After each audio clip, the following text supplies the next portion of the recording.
بسم اللہ الرحمن الرحیم السلام علیکم ورحمۃ اللہ وبرکاتہ صلی اللہ تعالی علی محمد صلی اللہ علیہ وآلہ وسلم۔ آج کے اس ویڈیو کے اندر سورۃ النصر، آپ کو اس سورۃ النصر کے اندر ایسے الفاظ بتانے جا رہا ہوں جہاں پر آپ کوشش کرنے کے باوجود پھر بھی غلط پڑ جاتے ہیں۔ سب کی بات نہیں کر رہا، چند لوگ جن کو اس کے بارے میں علم نہیں ہے۔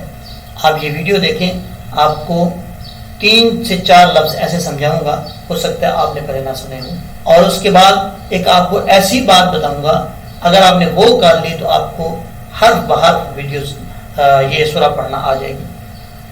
پہلے یہ سیکھنے، اس کے بعد وہ بات طریقہ آپ کو بتاتا ہوں۔ یہاں سے سٹارٹ کرتے ہیں۔ جو مین لفظ ہیں جو اکثر لوگ غلطی کرتے ہیں وہ آپ کو سکھانا چاہ رہا ہوں۔ یہاں پر جب وقف کرتے ہیں اس لفظ، اس آیت کے آخر میں لفظ ہے والفتح۔ اب عربی میں جس لفظ پر وقف کرتے ہیں اس لفظ کا آخری حرف ساکن کیا جاتا ہے۔ یہاں پر لاسٹ پہ، اس لفظ کے لاسٹ پہ ہا ہے جو جیم کی شکل میں آتا ہے، ہا۔ اب جب ہم یہاں پہ وقف کریں گے تو ہا ساکن ہو جائے گا، اور اگر اس کو ساکن صحیح طریقے سے نہیں کریں گے تو حرف چینج ہو جائے گا، جو کہ اکثر لوگ غلطی کرتے ہیں۔ کیسے؟ والفتح پڑھ دیتے ہیں، ایسا نہیں پڑھنا۔ نصر اللہ والفتح ایسا نہیں پڑھنا، یہ غلط ہے۔ ہا کو بریک پڑھنا ہے اور ہا کو کلیئر کرنا ہے۔ کیسے؟ والفتح، فتح، اس طریقے سے نصر اللہ والفتح۔ اب اس کے بعد ہے جو اکثر لوگ غلطی کرتے ہیں، یہاں پر دیکھیں، یہ پڑھتے ہیں افواجا۔ افواجا نہیں پڑھنا۔ پہلی بات تو یہ ہے کہ فا کو جب ہونٹ گول کر کے پڑھتے ہیں تو غلط ہو جاتا ہے۔ فا کو پڑھتے ہوئے ہونٹ گول نہیں کرنے چاہیے۔ فا کا مخرج سننے سے طریقے سے اوپر والے 2 دانت، ان کا جو نیچے والا کنارہ ہے، نیچے والے ہونٹ کی تری والی جگہ پہ لگے گا تو فا پڑھا جاتا ہے۔ ہونٹ گول کرنے سے فا صحیح طریقے سے اپنے مخرج سے ادا نہیں ہوتا۔ فا فا، اب یہاں پر فا ساکن ہے۔ اف، فا کے بعد جو واو ہے، یہاں پر لوگ غلطی کرتے ہیں، افواجا پڑھ جاتے ہیں، ایسا نہیں کرنا۔ واو کو پڑھتے وقت جب تک ہونٹ گول نہیں ہوں گے اس وقت تک وہ اپنے مخرج سے ادا نہیں ہوا، یہ یاد رکھیے گا۔ کیسے پڑھیں گے؟ افوا وا۔ اب جیم کے اوپر 2 زبر ہیں، آگے الف ہے، یہاں پر سمجھنے والی بات ہے۔ ملا کے پڑھیں گے تو غنہ ہوگا، ایک الف کی مقدار نون تنوین کا اخفاء ہوگا۔ افواجن فسب، ٹھیک ہے۔ لیکن یہاں پر ہم سٹاپ کریں گے، وقف کریں گے، اس وقت 2 زبر کے بعد الف آ رہا ہے۔ قانون یہ ہے تجوید کا کہ 2 زبر کے بعد الف آ جائے جس لفظ پہ آپ وقف کر رہے ہیں تو وہاں پر 1 زبر کو الف سے بدل دیں گے۔ سادہ لفظوں میں آپ کو سمجھانے کی کوشش کر رہا ہوں کہ یہ جو لاسٹ پہ الف لکھا ہوا ہے یہ الف پڑھا جاتا ہے۔ کیسے؟ افواجا، افواجا، اس طریقے سے۔ فا میں کلکلا بھی نہیں ہونا چاہیے۔ اگر آپ پڑھیں گے افواجا تو یہ بھی غلط ہے، افواجا، ٹھیک ہے۔ اب اس کے بعد ہے سین کے بعد با ہے، با کے بعد ہا ہے، یہاں پر اکثر وہ غلطی کرتے ہیں، پڑھ جاتے ہیں فسبح بحمد ربک۔ ایسا نہیں پڑھنا، آپ نے تجوید کے ساتھ اس کو ادا کرنا ہے تاکہ ہر حرف جو ہے اپنے مخرج سے ادا ہو۔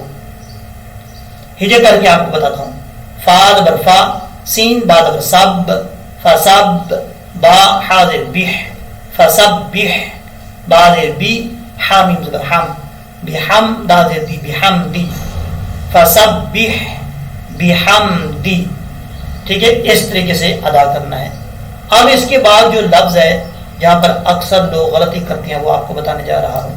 یہاں پر دیکھیں، لوگ سمجھتے ہیں کہ جب ہم یہاں پہ وقف کریں گے، اگر ایسے پڑھیں گے واستغفر تو صحیح طریقے سے پڑھ لیا ہم نے، لیکن ایسا نہیں ہے۔ یہاں پر غلطی کیا کر جاتے ہیں؟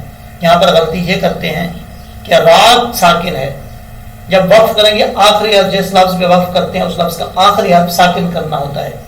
یہاں پر آخری حرف کون سا ہے؟ را کے بعد ہا ہے۔ جب اس لفظ پر وقف کریں گے اور آخری حرف کو ساکن تو کرنا ہی کرنا ہے، جب ساکن کریں گے تو اس ہا کی آواز آنا لازمی ہے۔ ایسا نہیں ہے کہ ہم صرف را کو پڑھیں گے ہا کو چھوڑ دیں گے، ایسا نہیں ہے۔ وقف جب کریں گے تو ہا کی ہاف حالت یعنی آواز آنا لازمی ہے۔ کیسے؟ اگر آپ نے پڑھا واستغفر تو غلط ہے، آپ نے ایک حرف کو چھوڑ دیا ہے جو کہ بہت بڑی مسٹیک ہے۔ یہاں پہ جب وقف کریں گے تو ہا کیسے پڑھیں گے؟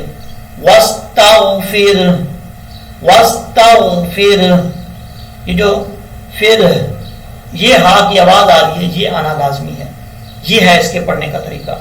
اب اس کے بعد ہے نون کے بعد ہا ہے، الٹا ہا کے اوپر الٹا پیش ہے، اس کو بھی ایک الف کی مقدار لمبا کر کے پڑھا جائے گا، انہو، اس طریقے سے۔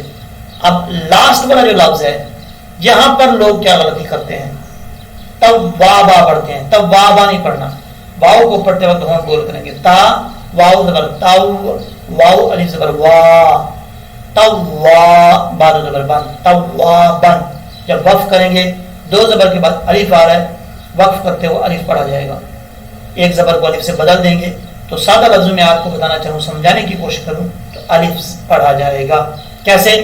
توابا، انہو کان توابا، صدق اللہ العظیم۔ اچھا یہاں پر آپ نے یہ تو سیکھ لیا، یہ تو مین چیزیں آپ کو میں نے بتائی ہیں کہ اگر کوئی غلط پڑھتا ہے تو ٹھیک کر لے اچھے طریقے سے۔ اگر آپ چاہتے ہیں کہ میں نے اس صورت کو ہر حرف بحرف سیکھوں، ہر لفظ کو اچھے طریقے سے کر کے سیکھوں، مخرج کا مجھے پتا چلے، تو آپ کو یہ آسان طریقہ بتا رہا ہوں۔ یہ جو آپ ویڈیو دیکھ رہے ہیں اسی ویڈیو کے ڈسکرپشن پہ لنک لگا دیا ہے میں نے، اس لنک کو جا کے اوپن کریں، اس لنک میں یہ سورۃ النصر مکمل حرف بحرف اچھے طریقے سے مخارج کے ساتھ اپلوڈ کی ہوئی ہے، ڈیٹیل کے ساتھ اپلوڈ کی ہوئی ہے۔ آپ وہ ویڈیو دیکھیں گے تو آپ کے دل کو سکون مل جائے گا، ایک ایک حرف کر کے میں نے سکھایا ہے اچھے طریقے سے۔ اس ویڈیو کو دیکھیں اور کمنٹ سیکشن میں کمنٹ کر کے فیڈ بیک ضرور دیجیے گا کہ میں یہ جو محنت کر رہا ہوں اس محنت کا آپ کو کوئی فائدہ ہو رہا ہے یا نہیں ہو رہا۔ اگر ہو رہا ہے تو ضرور کمنٹ کر کے بتائیے گا۔ اللہ تبارک و تعالی ہم سب کا حامی و ناصر ہو اور ہم سب کو قرآن پاک پڑھنے اور اس پر عمل کرنے کی توفیق دے۔ السلام علیکم ورحمۃ اللہ